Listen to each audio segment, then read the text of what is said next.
ನಾನೀಗ ಮೈಸೂರಿನ ಸಿದ್ಧಾರ್ಥ ನಗರದಲ್ಲಿದ್ದೇನೆ. ನೀವು ನೋಡ್ತಾ ಇರಬಹುದು ಇಲ್ಲಿ ಪ್ರತಿಷ್ಠಾಪಿಸಿರುವಂತಹ ಗಣಪತಿಯನ್ನು ಶ್ರೀ ಸಿದ್ಧಿವಿನಾಯಕ ಯುವಕರ ಬಳಗದಿಂದ ಈ ಒಂದು ಗಣಪತಿಯನ್ನು ಇಲ್ಲಿ ಪ್ರತಿಷ್ಠಾಪಿಸಲಾಗಿದೆ. ಮೈಸೂರು ಅಂದರೆ ಎಲ್ರಿಗೂ ತಟ್ಟನೆ ನೆನಪಾಗುವಂಥದ್ದು ವಿಶ್ವವಿಖ್ಯಾತ ಮೈಸೂರು ಅರಮನೆ. ಮೈಸೂರು ಅರಮನೆಯ ರಾಜಪರಂಪರೆ ಗತಕಾಲದ ವೈಭವವನ್ನು ಬಿಂಬಿಸುವಂಥ ಕೆಲಸವನ್ನು ಇಲ್ಲಿ ಮಾಡಲಾಗಿದೆ. ಸಾಮಾನ್ಯವಾಗಿ ನವರಾತ್ರಿ ಸಂದರ್ಭದಲ್ಲಿ ರತ್ನ ಖಚಿತವಾದಂಥ ಸಿಂಹಾಸನದಲ್ಲಿ ಏರಿ ಯದುವಂಶದ ಒಡೆಯರು ಖಾಸಗಿ ದರ್ಬಾರನ್ನು ನಡೆಸ್ತಾರೆ. ಅದೇ ರೀತಿಯಾಗಿ ವಿಘ್ನ ನಿವಾರಕ ವಿನಾಯಕ ಖಾಸಗಿ ದರ್ಬಾರನ್ನು ಮಾಡ್ತಾ ಇರುವಂತಹ ಚಿತ್ರಣವನ್ನು ಇಲ್ಲಿ ಮಾಡಲಾಗಿದೆ.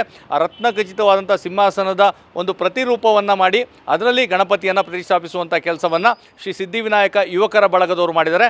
ಮತ್ತು ಅದರ ಸುತ್ತಮುತ್ತ ಸಹ ನೋಡ್ತಾ ಇರ್ಬೋದು, ಏನು ದರ್ಬಾರ್ ಹಾಲ್ನಲ್ಲಿ ಇರುವಂತಹ ಸ್ತಂಭಗಳೇನಿದೆ ಚಿನ್ನಲೇಪಿತವಾಗಿ ನಿರ್ಮಾಣವಾಗಿರುವಂಥ ಒಂದು ಸ್ತಂಭಗಳ ಪ್ರತಿರೂಪವನ್ನು ಇಲ್ಲಿ ನಿರ್ಮಿಸಿ ಸಂಪೂರ್ಣವಾಗಿ ಮೈಸೂರು ಅರಮನೆಯ ಖಾಸಗಿ ದರ್ಬಾರ್ನ ಒಂದು ಚಿತ್ರಣವನ್ನು ಮೂಡಿಸುವಂಥ ಕೆಲಸವನ್ನು ಮಾಡಿದ್ದಾರೆ. ಹೀಗಾಗಿ ಸಾಂಸ್ಕೃತಿಕ ನಗರಿ ಮೈಸೂರಿನ ಎಲ್ಲ ಕಲೆ ಸಂಸ್ಕೃತಿಯನ್ನು ಬಿಂಬಿಸುವಂಥ ಕೆಲಸವನ್ನು ಶ್ರೀ ಸಿದ್ಧಿವಿನಾಯಕ ಯುವಕರ ಬಳಗದವರು ಮಾಡಿದ್ದಾರೆ.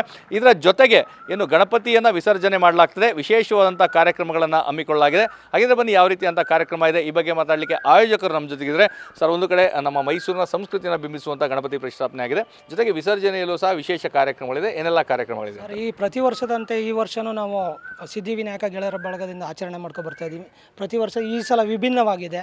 ಈ ಸಲ ಆನೆಯನ್ನು ತಂದು ಸಿದ್ಧಾರ್ಥ ನಗರದ ಬೀದಿಯಲ್ಲಿ ಮೆರವಣಿಗೆ ಮಾಡಿಸ್ತೀವಿ ಮತ್ತು 10ನೇ ತಾರೀಕು ಅನ್ನ ಸಂತರ್ಪಣೆ, ಹೀಗೆ ವಿಭಿನ್ನ ಕಾರ್ಯಕ್ರಮ. ಈ ವರ್ಷ ಒಂದು ನಮ್ಮ ಹಿಂದೂ ಧರ್ಮ ಸಾಂಸ್ಕೃತಿಕ ಇನ್ನೂ ಜಾಸ್ತಿ ಆಗಲಿ ಅಂತ ಹೇಳಿ ವಿಭಿನ್ನವಾಗಿ ಕಾರ್ಯಕ್ರಮವನ್ನು ನಮ್ಮ ಗೆಳೆಯರು ಮಾಡ್ತಾಯಿದ್ದಾರೆ.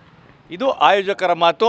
ಅಂದರೆ ವಿಸರ್ಜನಾ ಸಂದರ್ಭದಲ್ಲಿ ಆನೆಯನ್ನು ತರಿಸಿ ಅದರಲ್ಲಿ ಪುಷ್ಪಾರ್ಚನೆಯನ್ನು ಮಾಡಿ ಸಿದ್ಧಾರ್ಥ ನಗರದ ಪ್ರಮುಖ ರಸ್ತೆಗಳಲ್ಲಿ ಮೆರವಣಿಗೆ ಮಾಡುವಂಥದ್ದು, ತದನಂತರ ವಿಘ್ನ ನಿವಾರಕ ವಿನಾಯಕನ ವಿಸರ್ಜನೆ ಮಾಡುವಂಥ ಕೆಲಸ ಆಗ್ತದೆ ಅನ್ನೋದು ಮಾತನಾಡಿದ್ದಾರೆ.